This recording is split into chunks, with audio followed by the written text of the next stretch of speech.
your entire life. They have whispered a falsehood to you from the cradle, reinforced it in school, cemented it in every social interaction, and turned it into the silent gospel of our culture. The lie is simple, seductive, and absolutely devastating. You have been told that you must be nice, that being a good person is synonymous with being a pleasant person, with not causing trouble, with always turning the other cheek, with smiling when you want to scream and nodding when your entire soul rebels. They have sold you niceness as the supreme virtue, when in reality, in the way you practice it, it is nothing more than a gilded cage. It is the sweetest poison, one that slowly paralyzes you, day after day, until you forget how to move of your own free will. Today, we are going to break that cage. If these opening words resonate within you, if you feel the weight of that gilded cage, consider subscribing. We are just beginning to dismantle it. Today, we are going to purge that poison, because the philosophy I embrace, Stoicism, does not ask you to be nice. It demands something infinitely more difficult, more valuable, and more powerful. It demands that you be good. And being good, I assure you, often has nothing nice about it. Think about it. Analyze your life, your decisions, your fears. How many times have you said yes when you wanted to say no? How many dinners have you endured with people whose company drains your life force? How many favors have you done that have cost you time, money, and peace of mind, simply because you couldn't utter that two-letter word that feels like a capital offense? No, that word is yours. It is your right. It is your first line of defense in the war for your own integrity. But you have been taught to see it as an act of aggression. You have been conditioned to believe that setting a boundary is an act of selfishness, that protecting your time is an insult, and that prioritizing your well-being is an affront to others. This is not a virtue. It is a form of self-enslavement. It is a voluntary abdication of your personal sovereignty. You hand over the keys to your own inner citadel to anyone who has the audacity to ask for them, and then you wonder why you feel constantly plundered, exhausted, and resentful. Resentment, that is the inevitable shadow of forced niceness. It is the acid that builds up in the pit of your stomach every time you fake a smile. It is the silent echo of your true self screaming to be heard. The Stoics understood this. Marcus Aurelius, Epictetus, Seneca, they were not nice men in the modern diluted sense of the term. They were men of principle, men of justice, of courage, of wisdom, and of temperance. Their goal was not to please the crowd. Their goal was to live in accordance with nature, with reason, with virtue. And virtue does not always wear a smile. Sometimes, virtue wears the frown of concentration. Sometimes, it has the firm voice of disapproval. Sometimes, virtue consists of turning your back and walking away. The fundamental confusion lies in equating goodness with pleasantness. They are two radically different concepts. Being pleasant is an act of social conformity. It is a survival strategy based on fear of rejection, fear of conflict, fear of not being liked. It is a reactive behavior dictated by the perceptions and desires of others. When you are nice in this way, you are not acting from your center, from your core values. You are acting from your periphery, constantly adjusting your behavior to fit the molds that others have created for you. You are an actor in the play of someone else's life, and you haven't even been given the script. You simply improvise your lines based on the audience's applause or boos. Is that a life worthy of a rational being? Epictetus, a slave who became one of the greatest Stoic philosophers, warned us about this. He taught us the dichotomy of control, the idea that some things are under our control and others are not. Under our control are our judgments, our impulses, our decisions, our actions. Outside of our control is everything else: health, wealth, reputation, and crucially, what other people think of us. The nice person lives in a state of perpetual war against this fundamental law of the universe. They try desperately to control the uncontrollable. They try to manipulate the opinions of others through constant subservience. And because they are fighting a battle they cannot win, They live in a state of perpetual anxiety and frustration. Their inner peace depends entirely on external factors, making them a slave not to one master, but to everyone they know. Goodness, on the other hand, is not a strategy, it is a principle. Goodness emanates from virtue. A Stoic is good, not because they seek approval, but because they understand that justice, compassion, and wisdom are the components of a flourishing life, of eudaimonia. An act of true goodness is not measured by the receiver's reaction, but by the actor's intention. You can offer a friend honest advice they need to hear but don't want to listen to. They might get angry with you. They might call you cruel or insensitive. In that situation, you haven't been nice. You have hurt their feelings, but you have been good. You have acted with justice and with the intention to help, regardless of the cost to your popularity. Forced niceness would have been to lie to them, to tell them what they wanted to hear to avoid an uncomfortable scene. That would have been an act of cowardice, not virtue. That is an emotional bribe. I give you this comforting lie in exchange for you continuing to think well of me, and virtue does not accept bribes. Seneca wrote extensively about the importance of firmness and truth. He advised that a true friend must sometimes wound with the truth, because that wound is the surgeon's, one that cuts in order to heal. The nice person is the friend who sees you with an infected wound, and instead of cleaning it, which would cause temporary pain, simply covers it with a dirty bandage, so they don't have to hear you scream. In the short term, it seems like the most compassionate act. In the long term, it is a death sentence by gangrene. What kind of friend are you? The surgeon, or the one who applies the dirty bandage?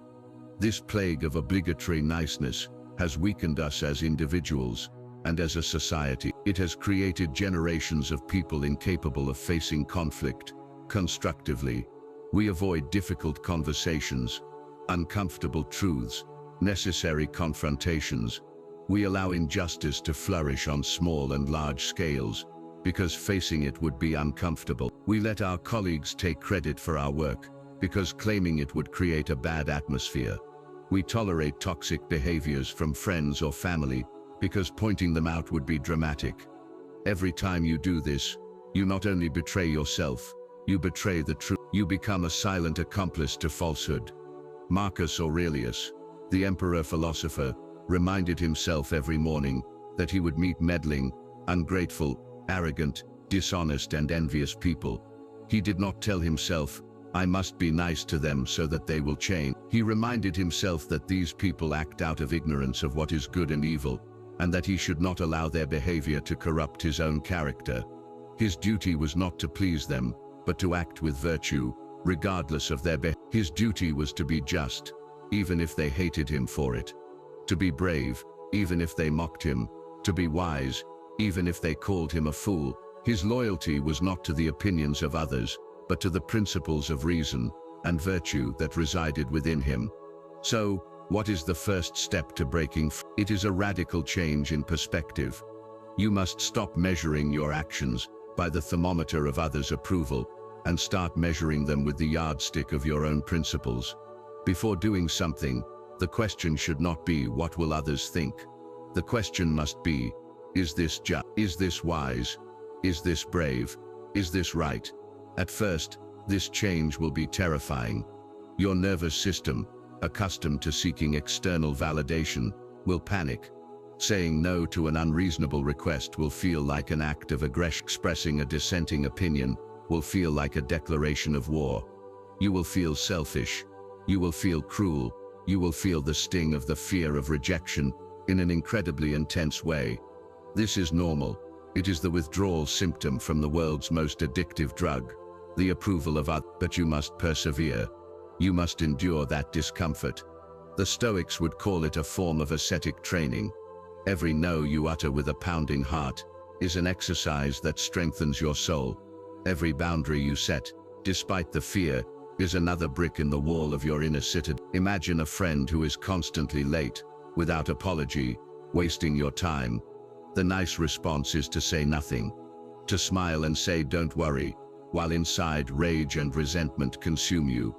You accumulate these small self-betrayals until the friendship becomes a farce. The Stoic response The good response is different. It's to take your friend aside in a calm moment and say firmly but without anger, "I value our friendship and enjoy our time together, but I also value my time. When you are constantly late, I feel that you don't respect my time or me. I need this to change if we are going to continue seeing each other." Notice the difference. There is no aggression, no insults. There is an honest statement of your feelings and the establishment of a clear boundary. What will your friend's reaction be? That, as Epictetus taught us, is outside of your control. They might apologize sincerely and change their behavior. They might get defensive and call you dramatic. They might even decide to end the friendship. It doesn't matter. You have done the right thing. You have acted with honesty and self-respect. You have defended the virtue of justice. You have chosen truth over the comfort of a false peace. If you lose a friend because you demand basic respect, then you never had a friend, but a parasite feeding on your passivity. And the loss of a parasite is not a loss. It is a liberation. This principle applies to all areas of your life. At work, instead of taking on tasks that are not yours for fear that your boss will see you in a bad light, you learn to calmly and professionally explain your current workload and why you cannot take on more. It's not being a bad employee, it's being an employee who respects their own capabilities and avoids burnout. In the family, instead of enduring hurtful comments or constant criticism, under the banner of respecting your elders, you learn to say, "I love you, but I will not allow you to speak to me that way. If this conversation continues in this manner, I will have to." It is not a lack of respect. It is a demonstration of self-respect, and it teaches others how they must treat you. People treat you the way you allow them to treat you. Your passivity is an invitation for abuse. Your forced niceness is a welcome sign for manipulators and opportunists. They are experts at detecting weakness, at smelling the fear of conflict, and they exploit it mercilessly. By ceasing to be nice and starting to be good, you become a much less attractive target for them. Your firmness, your calmness, your loyalty to your principles act as a repellent. Let's start deconstructing the anatomy of the unwanted yes. That yes you utter while your insides are screaming. What is it made of? First, fear. Fear of the other person's disappointment, their anger, their judgment. Fear of being labeled as selfish, bad, or uncooperative. Second, a misunderstood ego. You believe your value lies in your usefulness to others. You measure your self-worth by the number of favors you do, by how indispensable you have become to the comfort of others. You believe that if you stop being useful, you will stop being lovable. It's a form of emotional prostitution. You trade your time, your energy, and your resources for small sips of external validation. Third, laziness. Yes, laziness. Because saying no and handling the other person's potential reaction requires energy. It requires mental fortitude. It is easier, in the short term, to just say yes and avoid the confrontation. It is the path of least immediate resistance, but it is a path that leads to a cliff of exhaustion and loss of identity. The Stoic chooses the harder path at the beginning, the path of virtue, because they know it is the only one that leads to long-term tranquility, to ataraxia. They prefer the sharp but brief pain of an honest confrontation to the chronic, dull ache of resentment and self-betrayal. Think of the word integrity. It comes from the Latin integer, meaning whole, complete, intact. A person with integrity is a person who is not divided. Their actions align with their words, and their words align with their thoughts and value. Chronic, pleasing niceness is the antithesis of integrity. It is a life of fracture. On the outside, you show a smiling, helpful face. On the inside, you are a cauldron of frustration, resentment, and self-loathing. You are at war with yourself, and the battlefield is your own soul. Every time you force a smile, every time you swallow a legitimate objection, you are ceding ground in that war. You are allowing the part of you that craves external approval to colonize and destroy the part of you that knows the truth. How can you aspire to wisdom, to inner peace, if you can't even be honest in the most basic interactions of your daily life? Marcus Aurelius wrote in his Meditations for himself, not for the public. He constantly reminded himself to be upright, not to be straightened. The difference is crucial. An upright person is so by their own nature, from within. A straightened person is forced into a posture by external pressures. The nice person is constantly being straightened by social expectations. The practitioner of Stoicism seeks to be upright from their rational and virtuous core. So I propose an exercise for you. The next time someone asks you for something, pause. Do not answer immediately. Breathe. In that brief space between the request and your response lies your freedom. In that silence, ask yourself the Stoic question: is it in my power to do this without sacrificing my own duties or my well-being? Does doing this align with my values? Is my motivation for saying yes genuine virtue, or the fear of disapproval? If the answer is fear, if you feel that contraction in your stomach that betrays the desire to please, your answer must be no. You can say it politely. You don't need to be rude. A simple "I'm sorry, I can't help you with that right now" is enough. Do not give long, convoluted excuses. Do not lie. Lies are the refuge of the coward. Simply state your refusal calmly and firmly, and then prepare yourself for the other person's reaction. They might be surprised.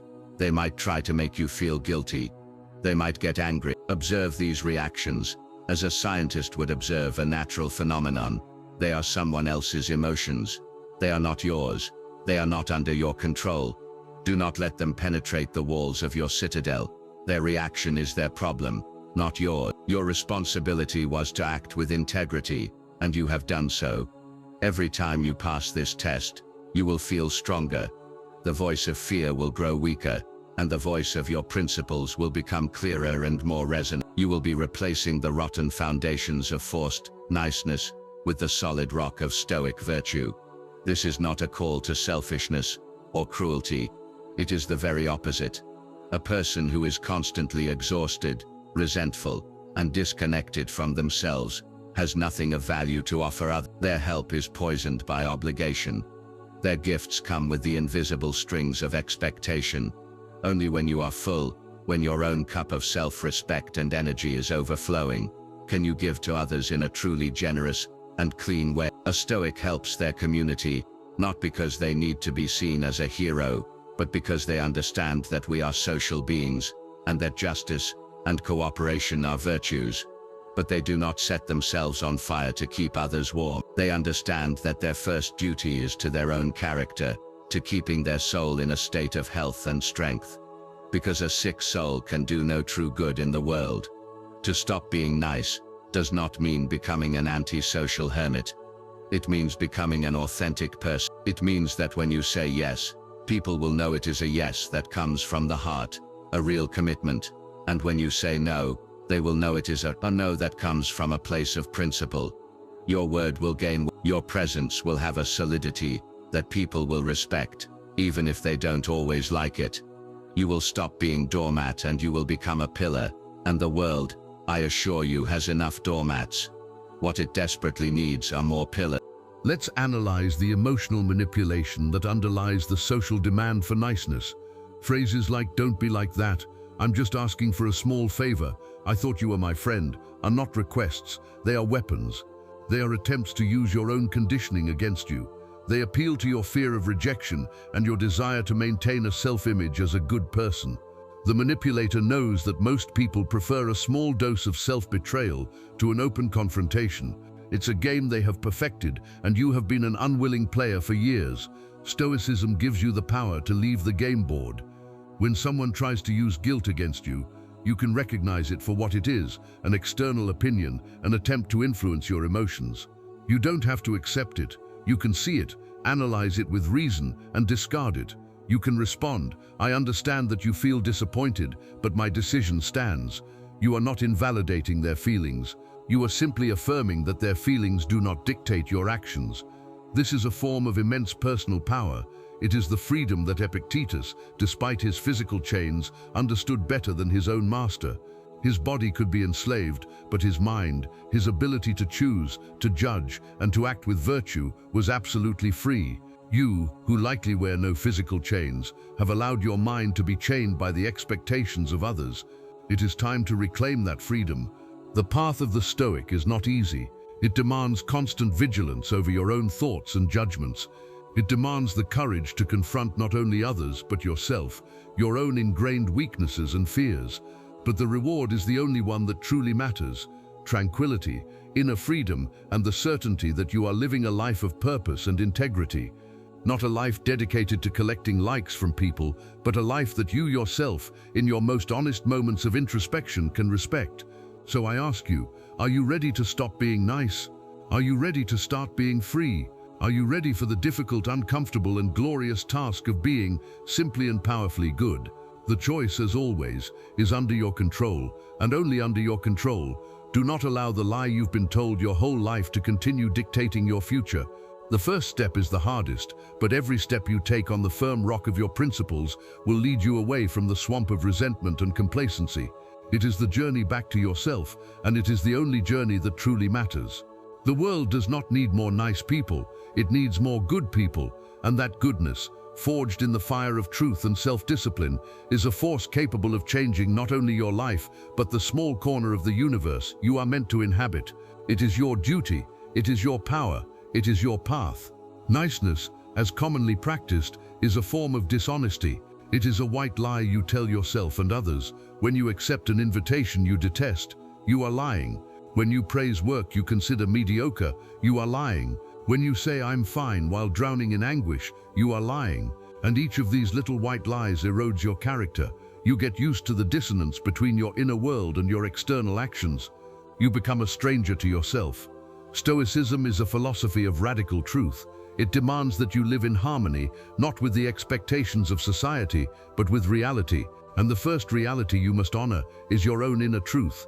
This does not mean you should be brutally honest without any tact. The virtue of wisdom guides us on how and when to communicate the truth. But the underlying intention must always be honesty, not appeasement. There is a big difference between saying "that dress makes you look horrible" and saying "I think this other color brings out your eyes more." The first is unnecessary cruelty. The second is an honest and compassionate way of expressing a preference, guiding towards a better outcome. The nice person would say "you look great," regardless of the truth, because their goal is to avoid discomfort at all costs. The Stoic seeks the truth and communicates it with the greatest skill and justice they can muster. The goal is not to be hurtful, the goal is to be truthful. And in a world built on a mountain of convenient little lies, the simple act of being truthful is a form of revolutionary courage. Every time you choose truth over comfort, you are choosing freedom over slavery. Let's think about legacy. When your time comes to an end, how do you want to be remembered? As someone who never caused trouble, who always agreed, who was a pleasant echo in the room, or as someone who stood up for what was right, even when it was difficult? Someone whose word was a contract, whose yes was a guarantee, and whose no was a respected frontier. Seneca reminds us that life is not short, but that we make it short by wasting it on trivialities. And there is no greater triviality than the constant worry about the fleeting opinions of others. To live to please is the fastest way to ensure you do not live at all. It is to allow your life to be dictated by a committee of people who, for the most part, are too busy worrying about what you think of them. It is a circular farce of insecurities. Stoicism offers you a way out of this circus. It invites you to find an internal reference point, a magnetic north of virtue to guide you regardless of the storms of public opinion. To stop being nice is not an act of closing off, it is an act of opening up. You open yourself to more honest and profound relationships because the people who stay in your life will do so for who you truly are, not for the mask you wear. You open yourself to greater self-respect because your actions will finally align with your values, and you open yourself to an inner peace that cannot be disturbed by the judgment of others because you no longer seek their approval. You seek your own approval, the approval of the highest part of yourself, your reason. And that is the only audience that truly matters. It is the only one you must answer to at the end of the day. So tonight, when you lay your head on the pillow, ask yourself, who did I serve today? My fear or my virtue? The answer will determine whether you are living as a slave or as a free human being. And tomorrow you will have the chance to choose again. Choose wisely. Choose goodness over niceness. Choose truth over comfort. Choose freedom. The key word here is intention. The nice person and the good person can perform the exact same action. Both might help a neighbor move a heavy piece of furniture, but their internal motivations are worlds apart. The nice person does it with knot in their stomach, thinking, if I say no, he'll think I'm a bad neighbor. He'll talk to others. My reputation in the building will be affected. I'd better just do it and get it over with. Their action, though helpful on the surface, is contaminated by fear and social calculation. It is a transaction. The good person, the Stoic, analyzes the situation differently. They ask themselves, do I have the strength and time to help? Is helping my neighbor at this moment an act of justice and community? Is it the right thing to do? If the answer is yes, they help with complete willingness, not because they seek a reward of approval, but because it is the expression of their virtuous character. And if the answer is no, because they have a prior duty or because they are injured, they will decline the request without guilt. They will say, I would like to help you, but it's not possible for me right now. Their decision, whether yes or no, comes from the same place, a center of reason, integrity, and duty. There is no anxiety, no resentment. There is only deliberate, virtuous action. Peace is not found in everyone liking you. It is found in knowing that, whether they like you or not, you are acting in perfect coherence with your own principles. That is the peace that no one can take from you. That is the strength of the Stoic sage. And it is within your reach, the moment you decide that your integrity is worth more than the smile of a stranger. Let's delve deeper into the mechanics of this transformation, into the arsenal of tools that Stoicism provides to demolish the prison of niceness. It is not enough to intellectually understand that being a people pleaser is harmful. You must actively train yourself to dismantle decades of conditioning. This is practical work, a re-engineering of the soul. The first and most powerful tool in our arsenal is what the Stoics called premeditatio malorum, the premeditation of evils. It sounds pessimistic, but it is one of the most liberating psychological techniques ever conceived. It consists of deliberately visualizing the worst possible scenarios that could result from your actions. In our case, it means looking your deepest fears about ceasing to be nice straight in the eye. What is the worst that can happen if you say no to your boss, your friend, your partner? Sit in silence and visualize it in relentless detail. Your friend yells at you, calls you selfish, posts something passive-aggressive on social media, cuts you out of their life. Feel the sting of that imaginary rejection. Your boss frowns, tells you you're not a team player, overlooks you for the next project. Feel the anxiety of that professional disapproval. Are you done? Did you survive the visualization? Good, because you will realize two things. First, that the catastrophe your anxious mind anticipates is often much more dramatic than the likely reality. And second, and more importantly, you will realize that even if the worst-case scenario came true, you would survive. Your world would not end. Losing a friend who doesn't respect your boundaries is, as we've already said, a net gain. Being passed over for a project at a job that exploits your passivity is a signal to look for a healthier environment. By rehearsing the disaster in your mind, you rob it of its power. You strip it of its ability to terrorize and blackmail you. When the moment of truth comes and you have to set a boundary, you will have already faced your demons. The reality will almost always be less terrible than your premeditation, and you will be prepared to handle it with calmness and reason, because you have already walked through that fire in your mind. The nice person lives in constant terror of what might happen. The Stoic in training has already examined what might happen, accepted it, and is therefore free to act with virtue in the present. The second tool is the philosophical journal, not a diary of what you ate or the day's gossip, but a record of your moral progress. Marcus Aurelius did not write his meditations for us, he wrote them to himself. It was his personal training ground. At the end of each day, take 10 minutes to reflect. Ask yourself incisive questions. At what point today did I betray my principles out of fear of others' opinions? Did I say yes when I wanted to say no? Did I remain silent when justice demanded I speak? Why? What fear drove me? Be brutally honest with yourself, but do not judge yourself harshly. Analyze yourself as a doctor analyzes a patient. The goal is not self-flagellation, it is diagnosis. Today in the meeting I disagreed with the proposed strategy, but I said nothing because the department head defended it vehemently, and I didn't want to seem confrontational. My fear of disapproval was stronger than my duty to contribute my honest perspective. Tomorrow, if a similar situation arises, I will prepare to speak. I will formulate my point respectfully but firmly. My contribution is valuable. My silence is cowardice.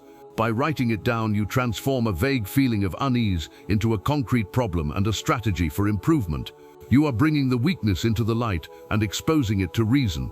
Over time, this daily exercise will recalibrate your moral compass. You will begin to spot your patterns of complacency before they take hold. Your conscience will sharpen. You will become your own most demanding Stoic teacher, guiding yourself day by day away from the slavery of niceness and towards the freedom of integrity. The third tool is the choice of a role model, a wise guide.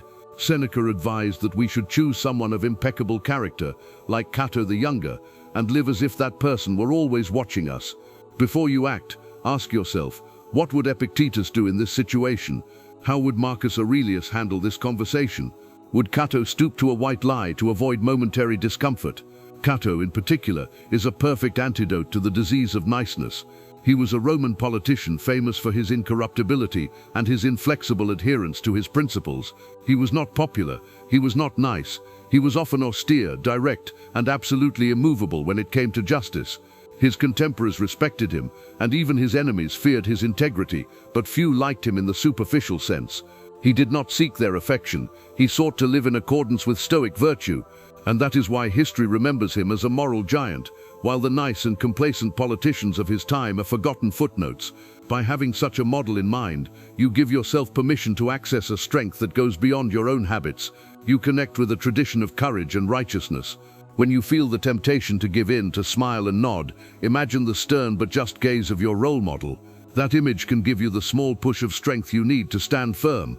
You are not alone in this struggle. You are walking in the footsteps of giants. Honor their legacy with your actions. Now let's address one of the most common and paralyzing objections, the fear of loneliness. If I stop being so accommodating, if I start setting boundaries, I'll end up alone. No one will like me. This fear is based on a fundamentally flawed premise, the belief that the quantity of your relationships is more important than their quality. Forced niceness attracts a specific type of person, users, narcissists, the emotionally immature and parasites. They are drawn to your lack of boundaries like flies to honey.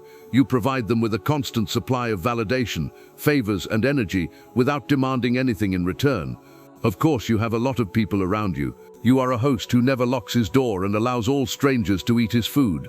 Your house is full, but is it full of friends?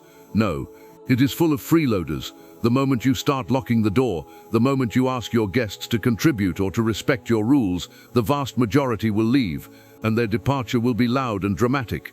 They will accuse you of having changed. They will say you've become selfish and cold, and in that moment you will feel the panic of loneliness.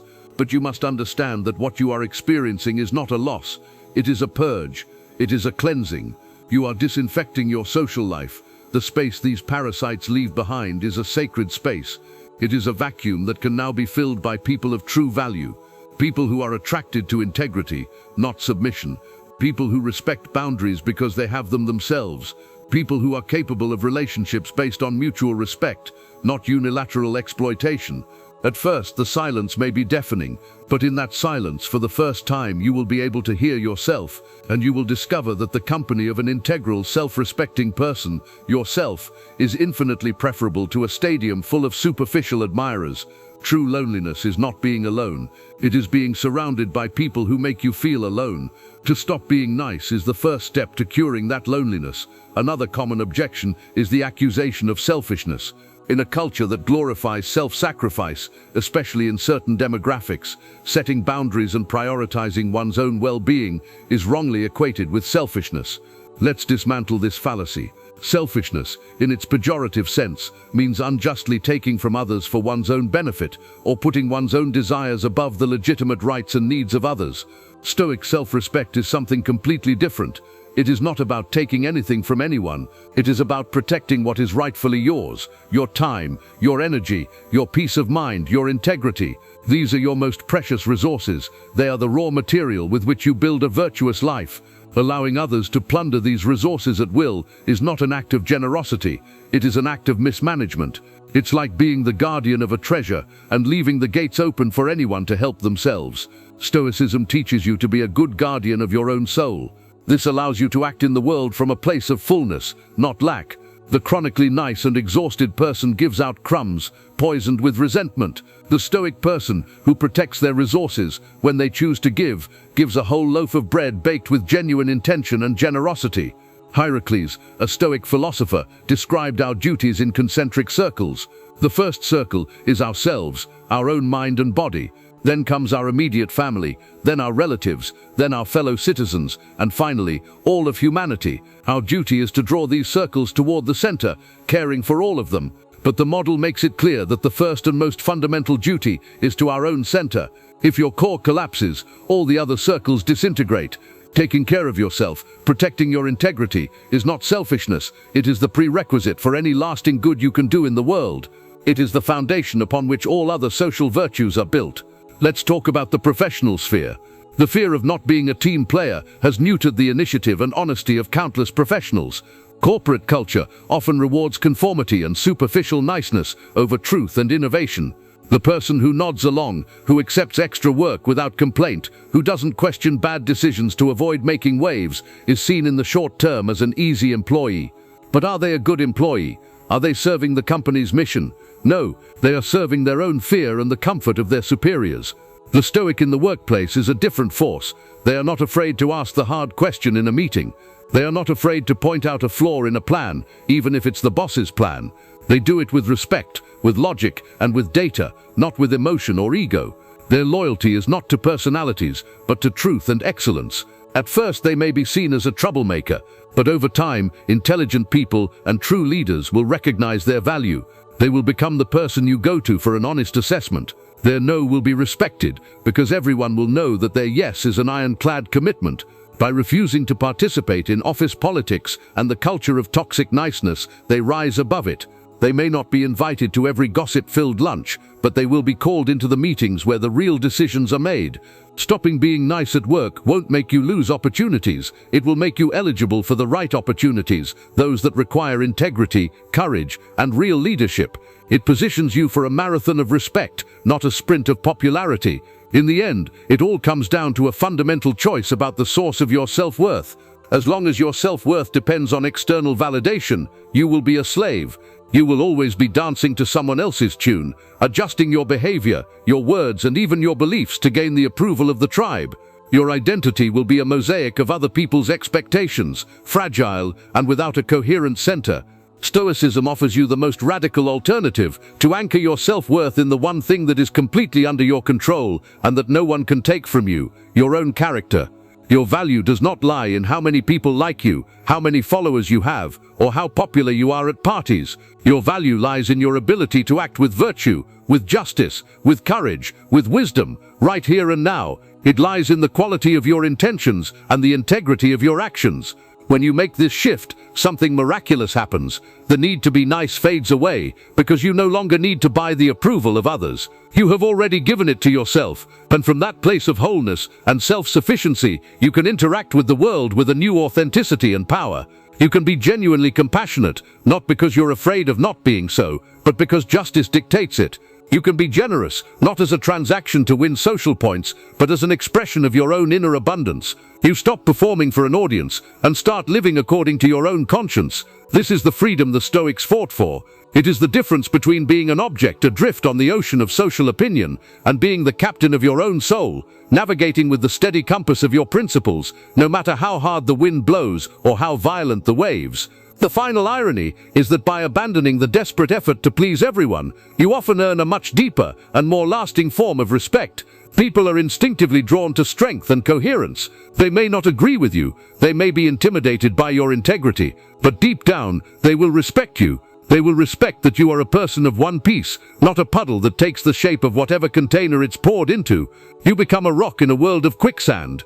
And people, when the storms of life rage, do not seek refuge in the sand, but on the rock. Your firmness, your refusal to compromise your principles for convenience, becomes a source of stability, not only for you, but also for those around you.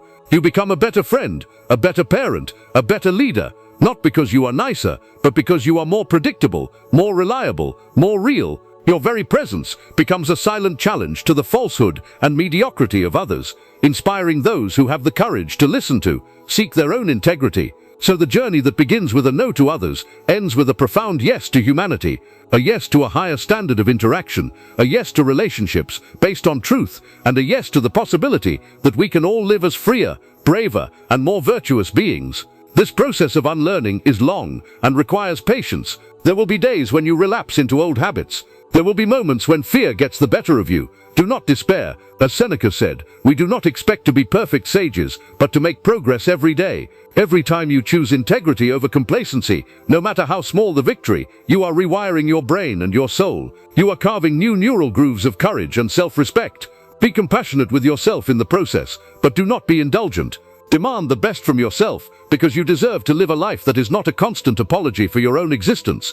You deserve to take up your space in the world with dignity and purpose. You deserve the peace that only comes from living in harmony with your own reason. Let others chase popularity. You chase virtue. Let others collect compliments. You collect moments of integrity. In the end, when all is said and done, the only thing you take with you is your character. Make sure it is a masterpiece forged in the fire of truth, not a fragile papier-mâché sculpture built from the opinions of others. The choice is yours. If this journey towards integrity and self-respect has brought you value, I invite you to join this community of individuals seeking to live with more courage and authenticity. Subscribe to the channel and turn on notifications so you don't miss our future explorations of Stoic philosophy.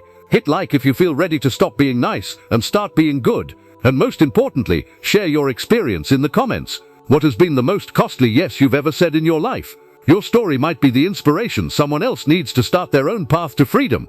Thank you for joining me. Remember, do not seek approval, seek virtue.